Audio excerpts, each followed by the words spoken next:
Mga kapaglaom, maayong buntag kaninyong tanan og happy midweek.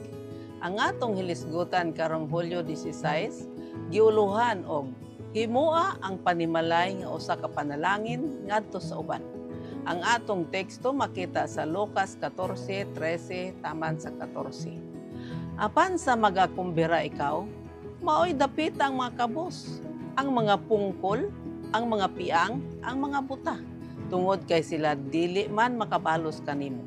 Ikaw pagabalusan rauna una sa pamanhaw sa mga matarong. Kapaglaom, ang Dios dili malipay sa hinakog nga mga tumo nga sagad ginapakita alang kanato og sa akong pamilya.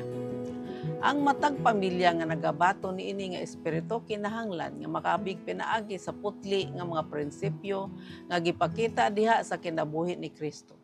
Sila kinsa nagahuna-huna lang sa ilang mga kaugalingon, kinsa dili andam sa pag-abi-abi og mga bisita, dili makadawat sa daghang mga panalangin. Adunay daghan nga mahimong mapanalanginan sa atong mga Pinoy-anan.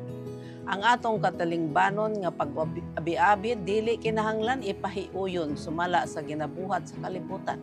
Apan pinaagi sa espiritu ni Kristo ug sa pagtudlo sa iyang pulong.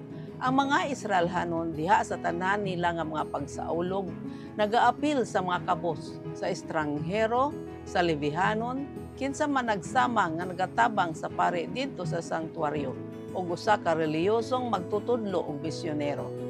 Kini sila giisip ingon nga pinasahi nga mga bisita taliwala sa mga katawhan. Nagapahat sa ilang pagkamaabi-abihon sa tanang okasyon sa katalingbanon og reliyoso nga kalipay og mahigugmaon nga atimanon panahon sa balatian ug sa pagkinahanglan. Ang ingon niini nga mga matang sa tawo ang angay nato nga abi-abihon sulod sa atong mga puloy-anan. Unsang mahimo sa usa ka mainiton og pag-abi-abi aron sa paghatag og kalipay ug pagpadasig ngadto sa misyonero nga nurse og magtutudlo sa kakugihan og napuno sa lulan nga inahan o ngadto sa luyang nga tigulang sagad walay Pinoy-anan og nakigbisog sa kalisod og nawad-an sa kadasig. Ang kainit sa may galaon nga pag-abi-abi usa ka dapit sulod sa imong Pinoy-anan, usa ka dapit lingkuran sa imong kan-anan. Ang kahigayunan sa pagpahat sa panalangin panahon sa pag-abpo ngadto sa kadaghanan daw sama na kini sa usa ka pagtan-aw sa langit. Ang atong mga kaluoy angay nga mag-aawas gikan sa mga utlanan sa kaugalingon ug sa mga bungbong sa pamilya.